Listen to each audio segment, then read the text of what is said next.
The Great American Lie. Picture this: a house with a white picket fence, a two-car garage, a dog in the yard, a steady paycheck, a happy family, vacations every summer. That was the American dream, and for the decades, people actually believed they could have it. But there's the question nobody wants to answer. What happened to that dream? Because right now, in 2024, the average American worker is one emergency away from financial disaster. Rent has doubled, groceries cost more than ever, student debt is crushing an entire generation, and yet we are still being sold the same dream, the same promise, the same lie. Today, we are going to talk about the most dangerous gap in modern American life, the gap between what you were told life would be and what it actually is. This is expectation versus reality, and it's tearing people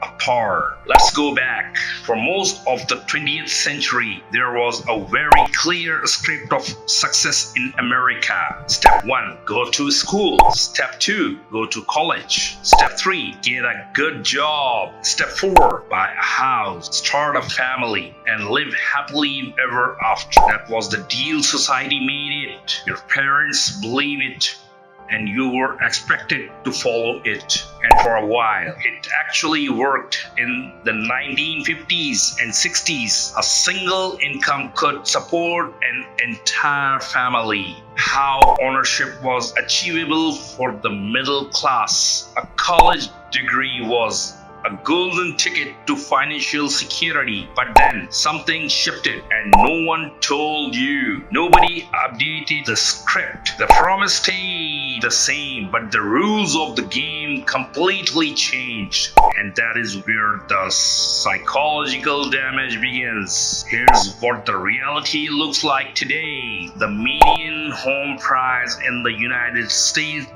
is now over $400,000. Meanwhile, the median household income is around $56,000. Do you math? That doesn't work anymore. Student loan debt in America over $1.7 trillion. 45 million Americans are carrying that weight, many for degrees that didn't even get them, the jobs they were promised. Credit cards debit at an all-time high, over $1 trillion. And here's the one that really hurts. Nearly 60% of Americans cannot afford a $1,000 emergency expense. 60%. This isn't a personal failure story. This is a systemic problem. But here's what really cruel about it. We were trained to believe that if we're struggling, it's our fault, that we didn't work hard enough, that we made bad choices. When the truth is, the system changed and nobody told us the new rules. The gap between what we expected and what we got isn't just financial, it's emotional, it's psychological, it's an identity crisis happening on a national scale. Psychologists have a name for this. It's called cognitive dissonance, the mental discomfort of holding two contradictory beliefs at the same time. Belief 1, if I work hard, I will succeed. Belief 2, I'm working hard and I'm still struggling. When those two realities collide, the mind goes to war with itself. And what does that look like in a real life? It looks like anxiety, depression, burned out. It looks like doom scrolling at 2 a.m., watching other people's highlight reels and wondering what's wrong with you. It looks like staying in jobs you hate because you're too afraid to lose the stability you were told to chase. It looks like comparing your life to your parents' life at your age and feeling like a complete failure. But you're not a failure. You're living in a fundamentally different economical reality than the one dream was built for. And here's the hardest part. Social media has made this 10 times worse because now you're not just comparing yourself to your neighbors, you're comparing yourself to the most created, filtered, perfectly presented versions of millions of people's lives every single day. No wonder so many people feel like they are falling behind. The race never ends. The finish line keeps moving, and you were never told the course changed. So if the dream is broken, why does everyone keep selling it? Follow the money. The self-improvement industry is worth over $13 million a year. Why? Because if you believe your struggles are your fault, you will buy a book, a course, a program to fix yourself. Consumer debt fuels entire industries. If you believe success means owning more things, you'll spend money to don't have to look like you have made it. The hustle culture myth keeps workers productive and complaint. If you believe you just need to work harder, you won't question the system.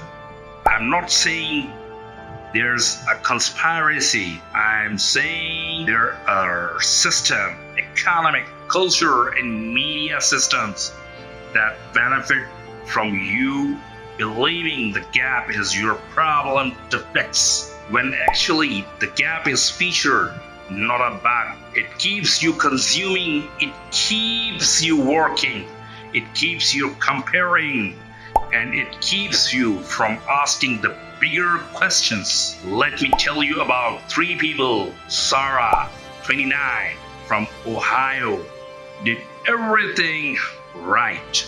4.0 GPA, communications degree, 3 internships. She's now working 2 part-time jobs, living with 2 roommates, and has $67,000 in student debt. She told me, I feel like I failed at something I didn't even get to play. Marcus, 41, from Texas, worked his way up in manufacturing for 18 years. His plant outsourced. His passion didn't materialize the way he planned. He retraining at 41 for a new career. He said, I did what I was supposed to do. I just didn't know the rules would change. And then there's Priya, 35, from California, high earner by any traditional standard, but in one of the most expensive cities in America. She makes 6 figures and cannot afford to buy a home. Her words, I look successful on paper. Inside, I feel like I'm trading water. Her words, I look successful on paper. Inside, I feel like I'm trading water. These aren't lazy people.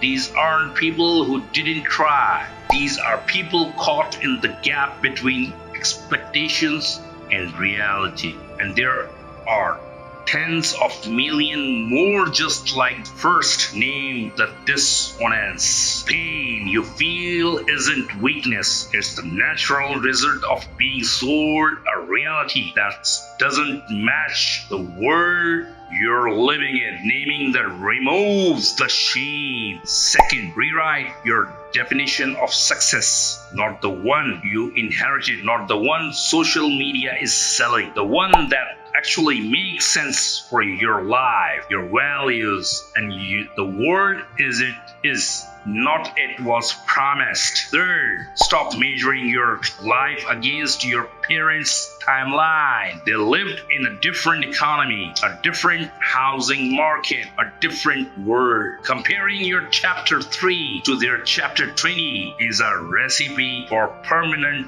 miseries. When it becomes a trap. You are not failing the American dream. The American dream, as it was sold to you, failed to keep up with reality. If this video made you think, made you feel seen on how you put words to something you have been feeling, share it. Don't forget to subscribe because we talk about real things here. I'll see you in the next one.